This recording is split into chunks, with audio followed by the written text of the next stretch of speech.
Here we have the all-new 2024 Toyota Land Cruiser. Now this one has a Land Cruiser premium package, so this one's pretty decked out. Black on black, soft text interior.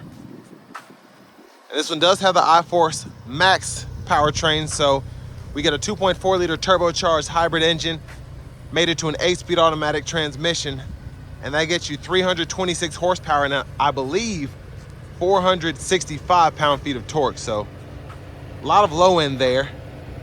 Now to the front end, I just reviewed a 1958, and it's crazy how different the headlamps look on this as opposed to the more basic model. But I love the styling here. You have the LED light strips and then the headlamps and fog lights. It's just very sophisticated look here. And another thing I love is the wheels here. 20-inch alloy, look very nice. Running boards are there, passive keyless entry. And then we do have memory seat functions, one-touch automatic up and down windows on all 4 doors, rear window lock there, power door lock controls, power mirrors, and we can set those power folding mirrors to auto, or we can fold them ourselves, and we do have blind spot monitors in those. Bottle holders here, map pocket, auto high beams, fog lights, and then we do have the gas cap, the lift gate, etc. Trailer brake controllers integrated there. Hood release, pedals. Now I love that we get the power tilt and telescoping steering wheel here. And then we have a power driver's seat. We get 2-way power lumbar, and then we do have manual thigh support as well. But I want to give a huge thank you to John Roberts Toyota for allowing me to review this Land Cruiser today. I'll leave a link below in the description. And if you're looking to find the best deal on a Land Cruiser in your area, just make sure you click on that link down below, and I'll get the dealers in your area fighting to get you that best price on one of these. Now we're gonna hop in here, and I do have the seat quite a bit leaned back, if I can squeeze in here, but seat back pockets are on both sides. And then we do have the rear AC controls, 12 volt, 2 USB-C charge ports. Yeah, I have that thing way too far back. And there's a view of the front from back here. Middle seat folds down, bottle holders are there. Grab handle, and then you can hang your shirts and whatnot there. And then your vents and everything there. I'm gonna hop out of here. I hope I didn't tear my ankle up just now, but it'll be all right. Now it does say premium is the only thing that can go in here, so just keep that in mind. But for max output, especially with this iForce Max, that's what you want to put in it anyway. And there's a look at the back end, which is lovely, by the way. It reminds me of the older Land Cruisers, but it also kind of gives me that new Tacoma feel with the tail lamps. And it's been growing on me. This is how we get the back glass up. And then we do have a power lift gate, but I guess this one just isn't on. And there's a space in the back here, have an all-weather mat, and then several storage compartments throughout.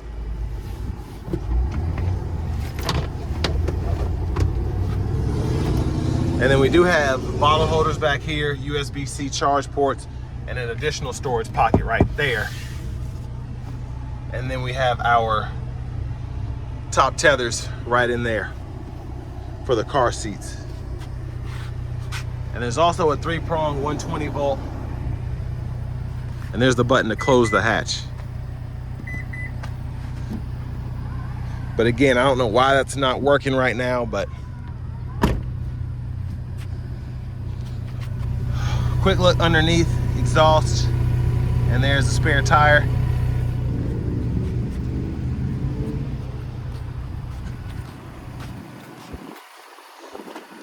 And then to the back seat, you have Velcro, and you can get to your lower latch anchors here for the car seat, and then you can pull this up, fold that flat, or you can tumble it if you so choose. And then just pull back up to get it in place. Then you can also recline it several different positions. Sorry for the wind. But let's see if we can get a quick look at this window sticker here.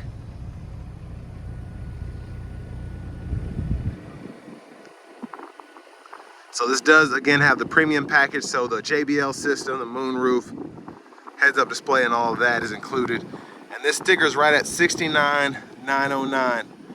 And pretty fantastic fuel economy compared to the older Land Cruiser that was getting about half of that.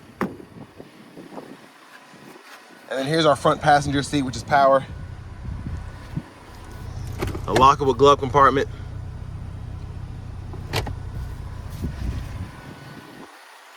Now, as we come back around to the front, just gonna take a quick look underneath the hood. And there's that 2.4 I-Force Max engine. And then if you look closely, we do have paint protection film on that front part of the hood there, which is always nice to have. Then it goes down here to protect from rock chips. And another thing I like is just the mirror here. The sides are just, it's very rugged looking. I like that. But hopping in the driver's seat here, a leather wrap steering wheel. That's what the horn sounds like. Now over here to the screen, this is interesting. We do have the navigation subscription that's available, but they put the volume knob here as opposed to on the 1958 I reviewed, had a different screen. It was smaller and the knob just kind of made more sense, but it's no big deal. Hazards are here. Now we do get AM, FM, XM radio, Bluetooth audio, and then we have CarPlay, Android Auto. And then your settings, off-road info, all this can be pulled up here. You can change units of measurement there. And the backup cameras there, guidelines, follow you as you turn the steering wheel, bird's eye view too. And then we do have the camera washer that we can use as well. Oh, excuse me. And then we have our dual zone automatic climate controls, fan speed can be adjusted. 3-stage heated cooled seats, heated steering wheel toggle there. Hit this button, brings up that camera view. And then 3 USB-C ports. One of them's to run the CarPlay, Android Auto there, and these 2 are just for charging. Wireless charging pads there. And then for your drive modes, hit this. You can go through Eco, Normal, Sport. And then you also have your off-road mode. So if you have dirt, sand, mud, deep snow, that's what you hit this for, and you can adjust using that. And then for your crawl modes, you can adjust using this button here. So I think you have the crawl and then the wade option. Now I will say it can get a bit confusing because there's so many drive modes. You'll be like, what drive mode am I in? Trying to get back on the road just to your regular eco mode or something. But nice to have, definitely. Reverse, neutral drive, manual mode there.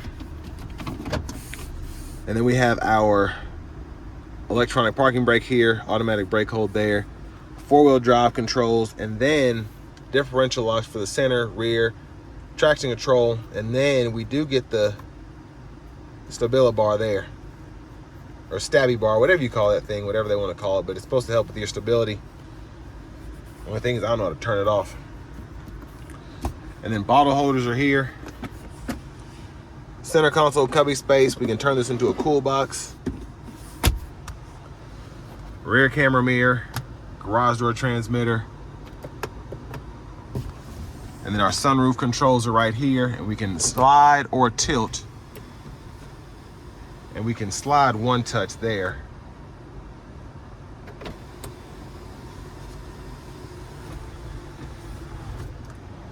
View of the back seat from up here. Vanity mirror. And then blinkers, auto high beams, or auto low beams, excuse me. You can toggle the auto high beams there, fog lights. And then over here we have the automatic wipers.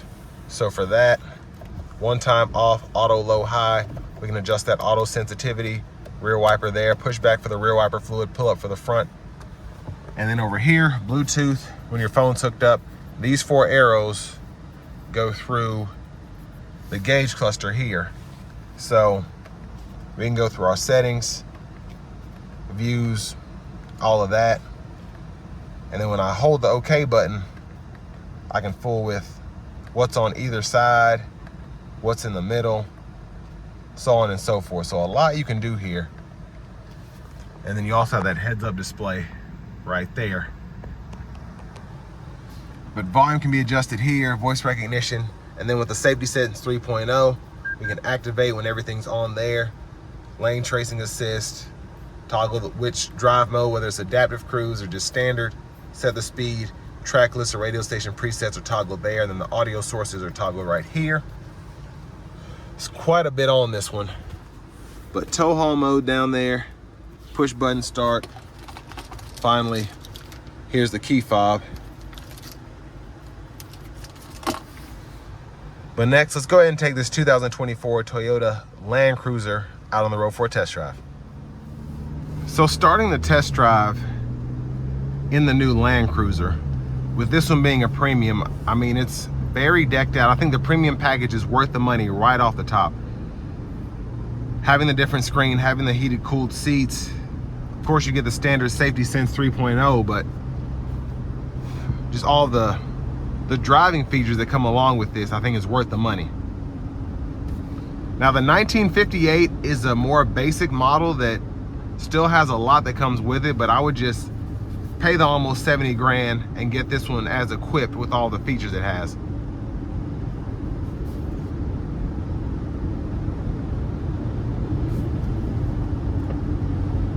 Now I think this is pretty funny. It just told me to sit up because the driver's face is not detected. So I'm gonna have to scoot the seat back so I can still get that wide angle and it can still see me. But that's pretty funny. But overall, I like how these drive. I drove a 1958 right before I drove this because I wanted to see just the difference in terms of the features, but also if anything feels different when driving this, because this has the iForce Max and that 1958 I just drove had it as well. Now the pull you get in these, even in eco mode, and I said this before, is very good. This feels like it's tuned a bit differently. I don't know why, but compared to just driving a 2.4 turbo and anything else, this is the quickest I've felt getting on. And this is, again, in eco mode, which is crazy. Now, even though we don't have the big beefy V8 that we're used to in the Land Cruiser, you still have very good off-road capability in something that's more efficient to drive daily. So you get 19 city, I think 23 highway, something like that. And, or it might be like, I already forgot, but it was 20 something. But it's better than what we're used to getting in the 5.7 V8 Land Cruisers. And I don't feel like I'm having to demand as much from this powertrain as opposed to the V8 in the bigger Land Cruiser. And a lot of that has to do with just the low end power that you get from the electric motor, which is very, very useful in city driving. And that's before you even consider the 2.4 with the turbocharger. That's why your horsepower is still relatively good and your torque is downright great.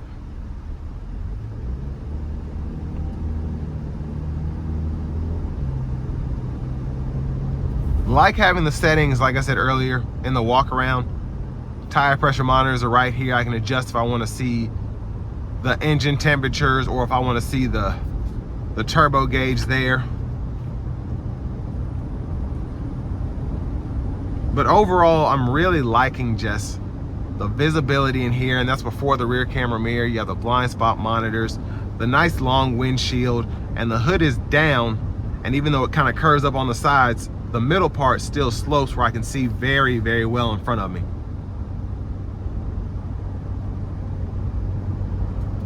But the steering in here reminds me of the older Land Cruiser, which is a big plus. I feel like this is very capable. It almost feels like a 4Runner, even though this is the bigger SUV. And it looks smaller, but when you're up close and personal with it, it doesn't feel as small as a bigger Land Cruiser. The bigger Land Cruiser, or the older one I should say, almost feels like it was trying too much to be big. And this newer one feels like it's trying to not let you feel how big it actually is, if that makes sense. From the body lines to the overall dimensions inside the cabin.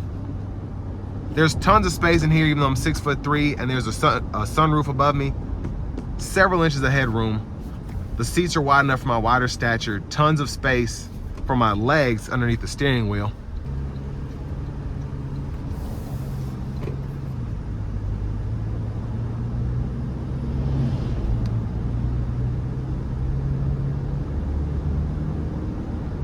Now I'm gonna put it in a sport mode, and we're gonna see how it gets up getting on the interstate.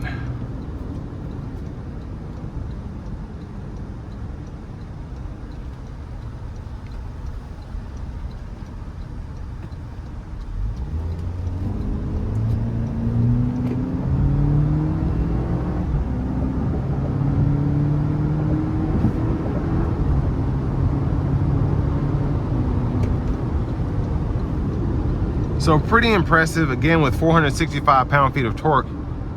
You'd expect it to be. But adaptive cruise is on, lane tracing assist is on, we have the full safety sense system running. I'm gonna adjust the gap a few clicks back. Now overall ride quality is decent. It's a firm ride, but it's still comfortable. And I'm liking just how smooth it goes down the road. Now the ride isn't plush by any means. I'm gonna drive a used Land Cruiser and see if I can tell the difference, but it's very comfortable overall. And I love having the Safety Sense 3.0 because, you know, driving down here, especially with these trucks on a 2-lane highway, can get frustrating, and just being able to have that adaptive cruise just kind of let you chill out for a minute is nice.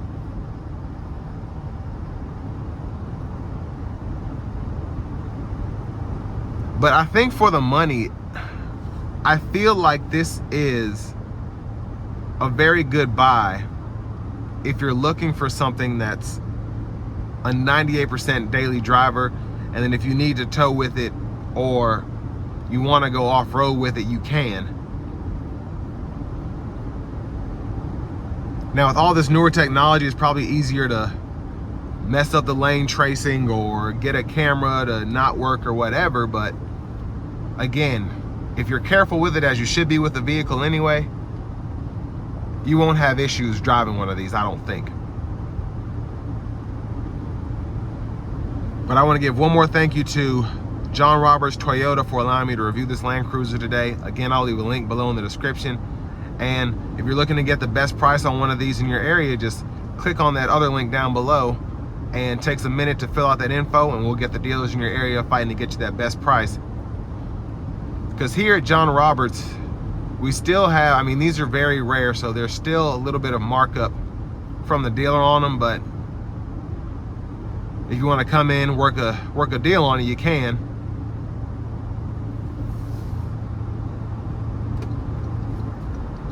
And again, if you're fighting to get the best price from your local dealers, that'll definitely help you, so you don't have to pay as much markup on one of these. But I think it's a great SUV that's very capable, even with an 8-speed automatic and a 2.4 turbo hybrid engine. So with all that being said, this will bring me to the end of my review of this 2024 Toyota Land Cruiser Premium.